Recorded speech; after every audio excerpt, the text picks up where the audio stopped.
My name is Reverend Yomi Adeyemi of Christ Foundation Ministries Worldwide. I've started a message some few minutes ago, and I'm just here for the completion of that message, because the message is very important for your spiritual growth and for your understanding. And the topic of that message is understanding family patterns and cure. Understanding family patterns and cure. Have you just wondered why people find themselves where they least expect today? For example, some people, they find themselves in prostitution. Some find themselves in robbery. Some find themselves in the prison, and they have to live their entire life behind the closed doors of brass and iron. Some, they find themselves in a life of drugs like marijuana, cocaine, skunk, cannabis, just to mention but a few. And they find it extremely difficult to come out of such unwanted lives. Some, their habit is just to smoke their life and to drink their life to hell. This is as a result of living a cursed life. They are such a people to be pitied. But the opposite is the case. They look at you as a Christian. When you are born again, you are not smoking, you are not womanizing, you are not doing any of such, but you carry your Bible on daily basis and you go to church. They look at you as one to be pitied. But who is to be pitied? And unto the woman, that is the Adam, it said in Genesis chapter 3, 16 to 19. You know what the Lord said to the woman? Because you have hearkened to the voice of the devil, and because you have obeyed the devil, the days of your conception shall be in pains. Your love shall be towards your husband.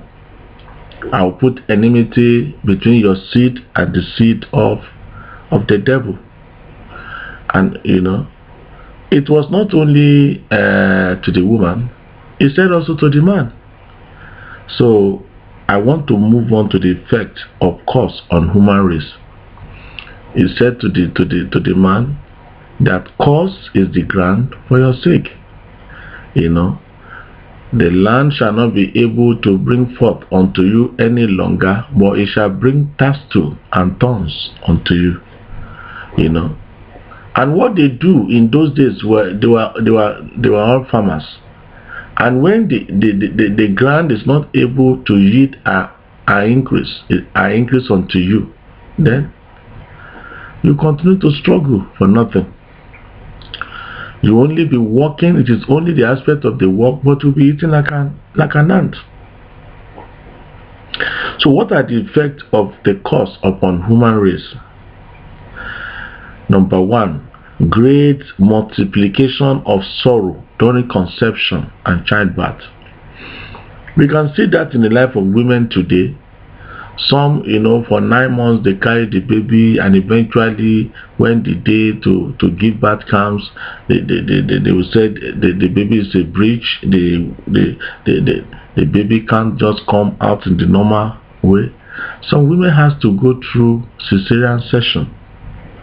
Great multiplication of sorrow during conception and childbirth. The desire of the woman will always be towards the husband. Men often display I don't care attitude towards their wife and women.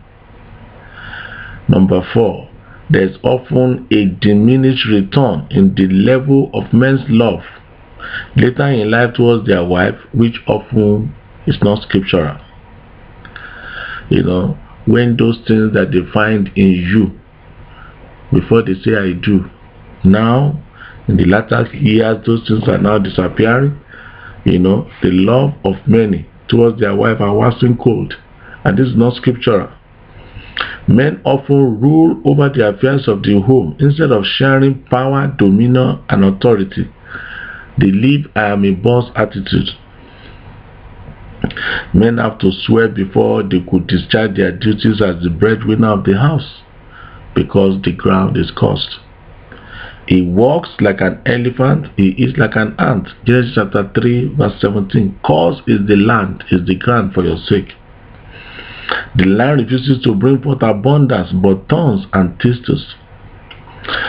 And they eat the product of the bread of adversity, they drink the water of affliction. Genesis 3, 18 to 19.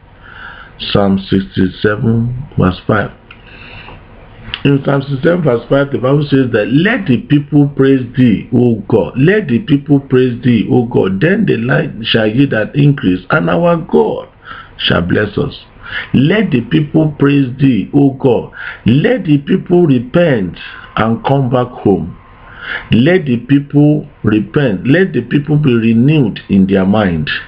Let the people come to the consciousness of what is wrong, and let them be able to come back. Let them be able to genuinely repent. That's what Psalm 67 from 1 to the end was trying to say. Let the people praise thee, O God. Since when have you praised the Lord? Let the people become a praise on earth. Let them be able to return back unto God. Since when have you praised the Lord before? Since when have you answered to the clarion call of God for your life? Since when have you remembered the Sabbath to keep it holy? Since when have you been in a night vigil or a solemn assembly and calling unto God for repentance? You know, the effect of the curse of Adam and Eve, which happens to be our parents, produces separation from God. They were separated from God. They were separated from other benefits and inheritance. It will make you to be separated from what you call blessing, or what you are holding on, that you think that you have. They are not the blessings of God. They are not the plans of God for your life. You know, the little bit of pound sterling or any amount of money that you got in the bank, that is not what God meant for you when He says He will make you to be a blessing and a channel unto others. Stop, you know, stop such a life and be ready to return back home. Do not deceive yourself any longer. I pray that the Lord will give you the understanding of this message, and the Lord will cause you, you know, to take a decision at that junction where you are, like the prodigal son. You will make a turnaround, because if you are not ready to repent, then your prodigal son will eat with the swine. Hallelujah. Brethren, the clinical studies of genes and genetic transfer of traits made us understand the possibility of inheriting all the traits, characters, and behavior which are of your parents. You know, such character includes sickness and what have you from your biological parent. In the same vein, you have inherited curses from your parents down the generation line, and you could suffer the consequences of family sicknesses, early death, signs and symptoms of same sicknesses and occurrences, inability to function naturally well, etc. And these are called family patterns. Those things that you see in your life today, they were inherited from your parents. Those are the things that we call family patterns today. For example, what are patterns in family? A particular pattern may exist in your family where, for example, because you have inherited a curse, there may be inherited traits and genes, and everyone born into such a family dies at the tender age of, for example, 35 years old. And this may be as a result of one sickness or the other as they approach the age of 35 years old. Brethren, this will eventually instill fear and anxiety into the mind of people born in such family. In some other family, there may be a different pattern of becoming sick with a particular sickness. For example, sickle cell anemia runs in some families, and and they die very, very young. Mental health sicknesses, schizophrenia with stigma and terrifying labeling, and such may cut the lives of people that are born in such a family. It can cut their life short. Brethren, in some other families, children born into such families, they can develop kleptomania. And this kleptomania is so serious that it can lead to shoplifting, which when found out may result in imprisonment and long sentencing in prison. To some families, those born in such family, they end up in divorce issues and unable to stay for long, being married. Today in our community, there's a lot of divorces and etc. To others, they live a life of poverty and penury, and no one will be able to raise up their head.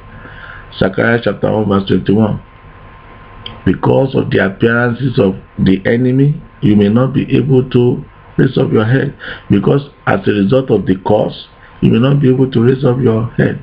Because the Lord has released you to your tormentors, you may not be able to raise up your head. Zechariah 1:21. But however, Christ has delivered us from the curse of the law, being made curse for us.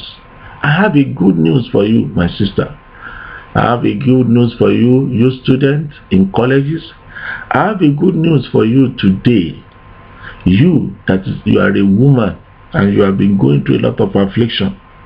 That Christ has delivered you from the curse of the law, being made a curse for us. In Galatians chapter 3 verse 13.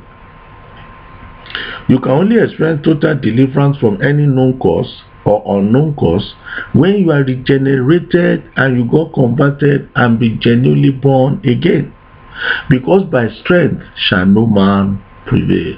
It's not by strength, it's not by power, it's not by might, it's by the Spirit of God that you could be delivered. In 1 Samuel chapter 2 verse 9.